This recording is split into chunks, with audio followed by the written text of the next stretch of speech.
Playing in select theaters this weekend is a brand new film called Strange Harvest, and I can already tell not too many people have probably ever heard of this, or they're going to completely overlook it. I actually just recently made a video talking about my most anticipated movies still remaining this year, and this movie made the cut because I saw the trailer, thought it looked pretty good. Expectations can obviously really damper our opinion on things, but fortunately, this is not one of those cases because I thought this movie was really good.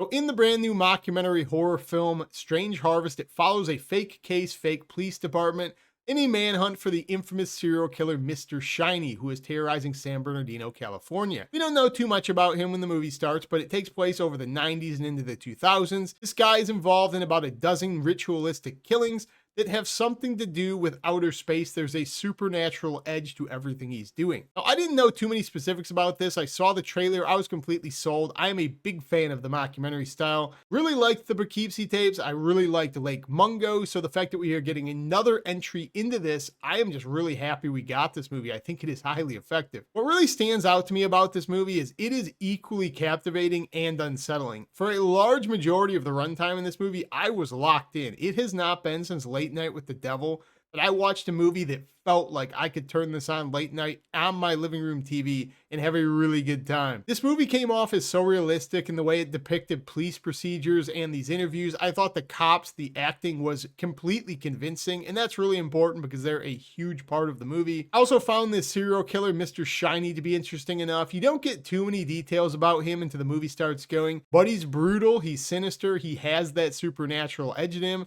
So basically everything in this movie's trailer that was promised, I think, is delivered. Also really enjoyed the pace of this film. It doesn't really linger too long. It's a brief 90 minutes. And the movie never really goes more than 5 or 10 minutes without a core detail of this case, without another slaying, which is important because you can only hold our interest so long before immersion is broke. I never had my immersion broke in this film. For a large section of the runtime, I completely forgot I was watching a fake movie, if I'm being honest. It was one of those things where about an hour into the movie, it really hit me and I had this epiphany and I was like, holy shit, I'm sitting in a movie theater at a very late showing watching a movie.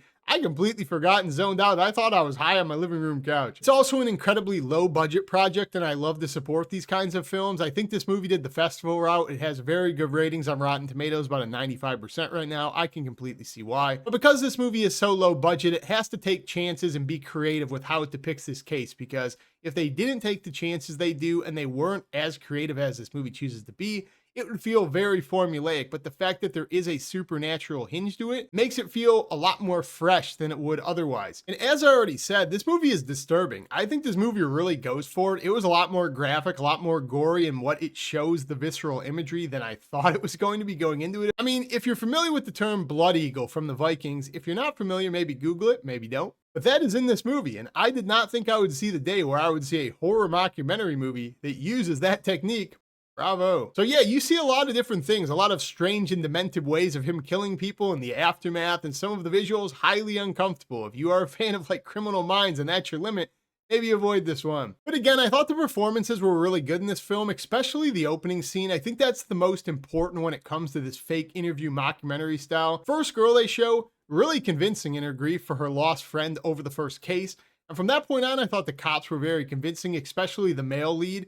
I think he was really good. He completely sold me on the fact he could be a cop in real life, and I know that's not the case. Really, the only things I have to say when it comes to a negative, and it's kind of a personal preference, I think this movie does lose a little bit of steam as it makes its way towards its conclusion, but that's just because of my preference for true crime over supernatural stuff. But I did feel like by the end of this movie, when you get the ultimate conclusion of what's going on, the rituals, and what he's doing all of this for, I don't ever think it really goes full circle or elaborates fully in the way they intended to. A couple of little breadcrumbs I feel like would have been better if they left it to us so we could fill in the blanks a little bit more, just a personal preference. If you do choose to watch the trailer and see if this movie is for you, I think this movie is one of the examples of trailers kind of giving away way too much. You do know a lot of the best moments from that trailer, so be warned if you do check it out. And overall, I'm going to keep this review pretty brief because I think this is the type of movie when I explain it, that fake detective case as it progresses. If it's something that sounds interesting to you, please check it out and support this movie if it plays locally by you, because I think this movie was a lot better than a lot of stuff out, to be honest. I had a really good time with this film. I was completely invested in this. I was locked in. I thought this movie was incredibly immersive,